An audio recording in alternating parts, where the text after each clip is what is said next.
बहुत बार लोग ये भी पूछते हैं कि क्या दवाई लेना जरूरी है, काउंसलिंग से ये ठीक हो सकता है या फिर और कोई इलाज है जिसके मतलब दवा छोड़ के, क्योंकि दवा के बारे में बहुत सारी बातें हैं जो हम बाद में करेंगे, लेकिन बहुत सारे लोगों का क्वेश्चन होता है कि दवा के सिवा या फिर दवाई के बिना इसका उपचार किया जा सकता है।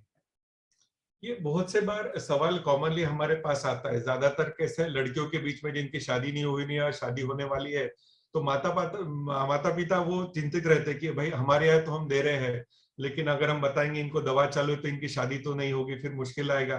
तो इसलिए वो ट्राई करते हैं, और हम वो रोजमर्रा में देखते हैं कि वो दूसरी पैथी में ट्रीटमेंट ट्राई करते हैं।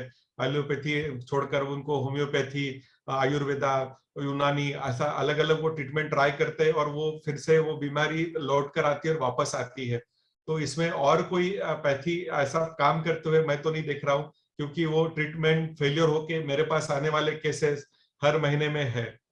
तो उसमें ये जो दूसरा आपने जो कहा कि एक काउंसलिंग से ठीक नहीं होता है क्या, देखिए काउंसलिंग में ऐसा होता है कि जहां सामने वाला वो आपकी थेरेपी में पार्टिसिपेट कर रहा है, वो खुद सुधरना चाहता है कि मुझे ये प्रॉब्लम है, और डॉक्टर मैं मुझे समझ में आ रहा है कि ऐसा ऐसा ये थॉट प्रोसेस है, इसको बदलने की जरूरत है, या फिर इसके वजह से मुझे तकलीफ हो रही है। यहाँ लैक ऑफ इंसाइट सबसे बड़ी चीज है कि मरीज मानता नहीं मुझे तकलीफ है, वो मानता ही नहीं कि ये मैं गलत सोच रहा हूँ। तो आप कितना भी काउंसलिंग कराएंगे तो वो मानेगा नहीं। बहुत से बार दिल रखने के लिए हाँ बोल देते हैं। बहुत सारे मरीज बोलते हैं ना कि डॉक्टर साहब हम 2 दिन उनके साथ बैठे, हमने समझाया तो उस दिन तो समझ गए थे, बराबर किया, और अभी देखो 7 दिन पहले उन्हें फिर से घर से मारपीट कर ली, अब इसलिए हम पकड़ के इनको आपके पास लेके आए, हमने तो हाथ पैर बांध के लाए। तो फिर उनका एक गुस्सा उनके ऊपर निकलता है कि भाई हमने 2 दिन वेस्ट कर दिए करके।